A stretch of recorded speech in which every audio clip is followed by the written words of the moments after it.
ಪರಾದೇವಿ ಪರಾಶಕ್ತಿ ಬ್ರಹ್ಮ ವಿಷ್ಣು ಶಿವಾತ್ಮಿಕ ನಾನಾ ರೂಪಧರೆ ದೇವಿ ನಮೋ ನಾರಾಯಣೀ ಸದಾ. ಶ್ರೀದೇವಿ ಮಹಾತ್ಮೆ ಅಧ್ಯಾಯ 5. ದೇವಿಯು ಉಗ್ರರೂಪ ತಾಳಿ ರಾಕ್ಷಸರನ್ನು ನಾಶಗೈದಳು. ಕೆಲವರು ಮಹಿಷಾಸುರನಿಗೆ ಸುದ್ದಿ ತಲುಪಿಸಲು ಪಲಾಯನ ಮಾಡಿದರು. ಆಗ ಬಿಡಾಲ ಎಂಬ ದೈತ್ಯನು ತನ್ನ ಗೆಳೆಯರ ಸಾವಿನ ಸೇಡನ್ನು ತೀರಿಸಿಕೊಳ್ಳಲು ದೇವಿಯ ಮೇಲೆ ಆಕ್ರಮಣಗೈದನು. ಬಿಡಾಲಾಸುರನು ಸಿಂಹದ ಮೇಲೆ ಮೊದಲ ಬಾಣ ಪ್ರಯೋಗ ಮಾಡಿದನು. ಸಿಂಹವು ಅವನ ಬಾಣಗಳನ್ನು ನುಂಗಿತು. ದೇವಿಯು ಅವನ ವಾಹನವಾದ ಆನೆಯನ್ನು ಸಂಹರಿಸಿದಳು. ಇದರಿಂದ ಕುಪಿತನಾದ ಅಸುರನು ದೇವಿಯನ್ನು ಮುಷ್ಟಿಯಿಂದ ಘಾತಿಸಿದನು. ದೇವಿಯು ತನ್ನ ಶೂಲದಿಂದ ಅವನನ್ನು ತಿವಿದಳು. ಬಿಡಾಲನು, ದೇವಿ, ಯುದ್ಧ ಸಾಕು, ಇನ್ನು ನೀನು ಹೊರಡು ಎಂದನು.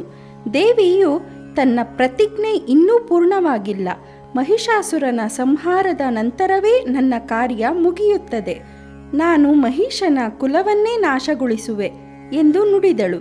ಬಿಡಾಲನು ಕೋಪದಿಂದ ದೇವಿಯ ಮೇಲೆ ಬ್ರಹ್ಮಾಸ್ತ್ರವನ್ನು ಪ್ರಯೋಗಿಸಿದನು. ಇದರಿಂದ ಬ್ರಹ್ಮಾಂಡವೇ ತಲ್ಲಣಿಸಿತು. ದೇವತೆಗಳು ಹೆದರಿದರು.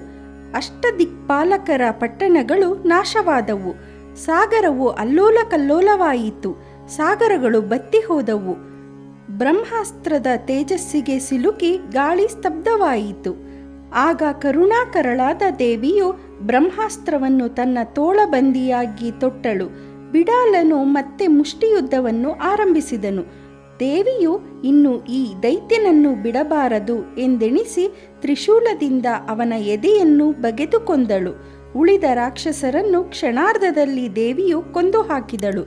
ದೇವತೆಗಳು ಆಕಾಶ ಮಾರ್ಗದಲ್ಲಿ ನಿಂತು, ಹೇ ಜಗನ್ಮಾತೆ ಶಾಂಭವಿ, ನಿನಗೆ ಜಯವಾಗಲಿ ಎಂದು ಸ್ತೋತ್ರ ಮಾಡಿದರು. ಎಂಬಲ್ಲಿಗೆ ದೇವಿ ಮಹಾತ್ಮೆಯ 5ನೇ ಅಧ್ಯಾಯವು ಮುಕ್ತಾಯವಾಯಿತು.